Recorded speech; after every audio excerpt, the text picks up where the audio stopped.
নমস্কার বন্ধুরা, আশা করছি ঈশ্বরের কৃপায় সবাই ভালো আছেন, সুস্থ আছেন।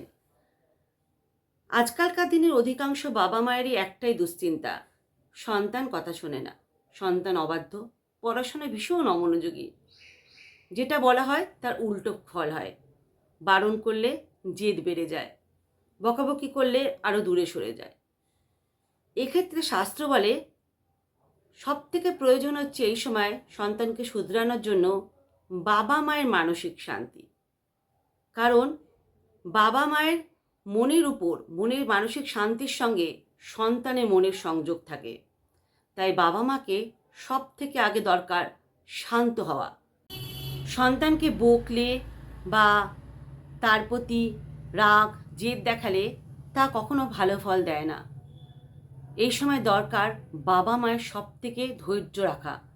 বাবা মা যদি ধৈর্য ধরে ভালো ব্যবহার করতে পারে সন্তানের প্রতি, তাহলে কিন্তু তার সন্তানের আত্মবিশ্বাস ফিরে আসে, সন্তান সঠিক পথে চালিত হয়।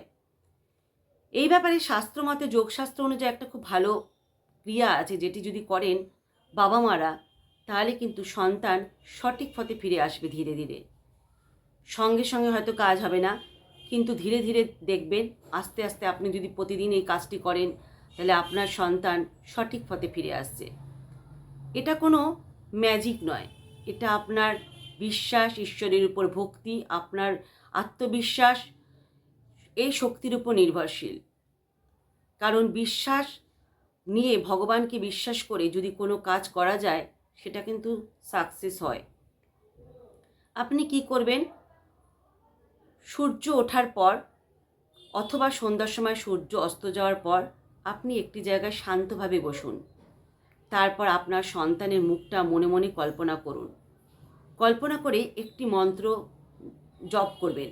তার আগে 3 বার জোরে শ্বাস নিন। শ্বাস নিয়ে আস্তে আস্তে শ্বাস ছাড়ুন।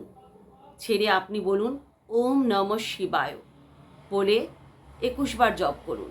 21 বার জপ করে আপনি ঈশ্বরের কাছে ভোলানাথের উদ্দেশ্যে বলুন, হে ভগবান ভোলানাথ, আমার সন্তানকে সঠিক পথ দেখাও, ওর বুদ্ধি বিকশিত করো, ও যেন মনোযোগী হয় সর্বক্ষেত্রে, ও যেন সফলতা অর্জন করে। আপনি এই ক্রিয়াটি করুন, প্রতিদিন নিত্যদিন করতে থাকুন, 21 দিন অন্তত করুন। দেখবেন এতে আপনার সন্তান ইতিবাচক পথ গ্রহণ করবে।